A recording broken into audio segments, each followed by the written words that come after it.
اومدم توی جمعی که منم یه حلقه از این زنجیره بزرگ هستم. کسایی که دغدغه رشد خودشون، اطرافیانشون و مردم ایران رو دارن. خب پول، عشق و دعوا. تا حالا شده با عزیزانتون، همسرانتون، خانواده‌تون سر موضوعات مالی مشاجره کنید؟ چه ناراحت کننده، چه خوشحال کننده، هممون این موضوع رو تجربه کرد. فرض بکنید همین الان یه پیامک برای شما میاد مبنی بر اینکه 100 میلیون تومان به حساب شما واریز شده. بهش فکر کنید. کدوماتون تصمیم میگیرین که الان که از اینجا رفتین بیرون برین یه چیزی بخرین؟ دستاتون رو بیارین بالا.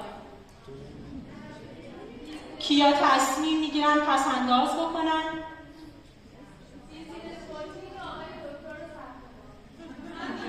کیا به این فکر میکنن این پول از کجا اومده و پیگیری میکنن که از کجا اومده؟ اوکی.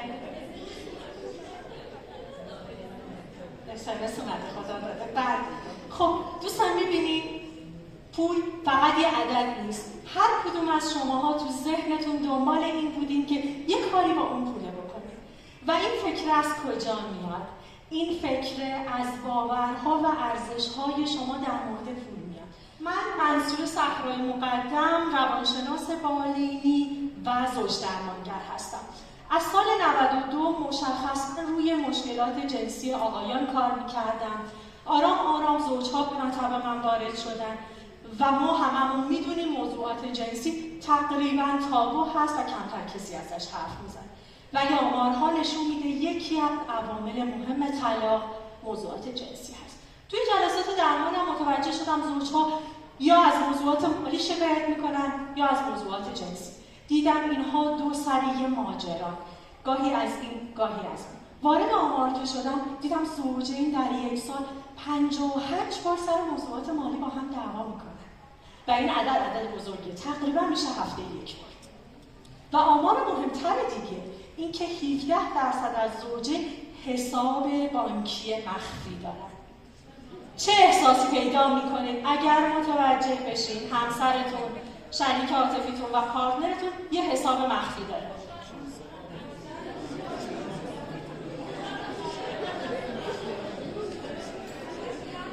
آمارها برای نشون میده این مخفی کاری اولین گام برای بی‌اعتمادی بین زوجین و فاصله افتادن. اینجا بود که به این فکر کردم خیلی از زوجین نمیدونن باورهای مالیشون چیه، سبک تیپ شخصیتیشون چیه تو موضوعات مالی و خودشون رو اصلا نمیشناسن. چه کنیم که بشناسن؟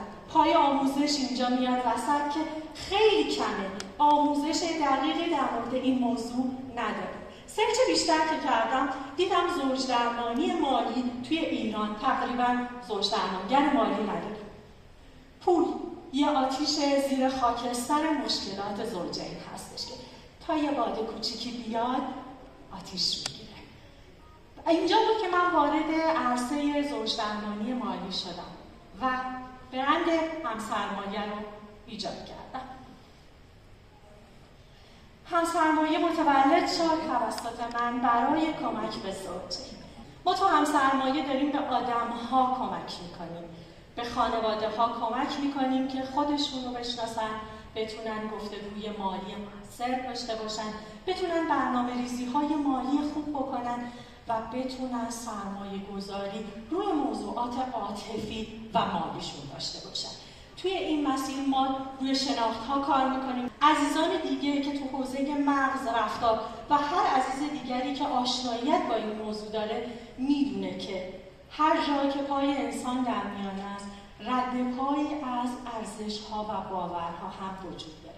برای ساختن ایرانی بهتر ما باید دست به دست هم بدیم که با همین ایران رو بسازیم. چطوری؟ با آموزش. من امروز دیدم عزیزان زیادی اینجا بودند که همه دغدغه رشد داشتن، هر کی به نوعی.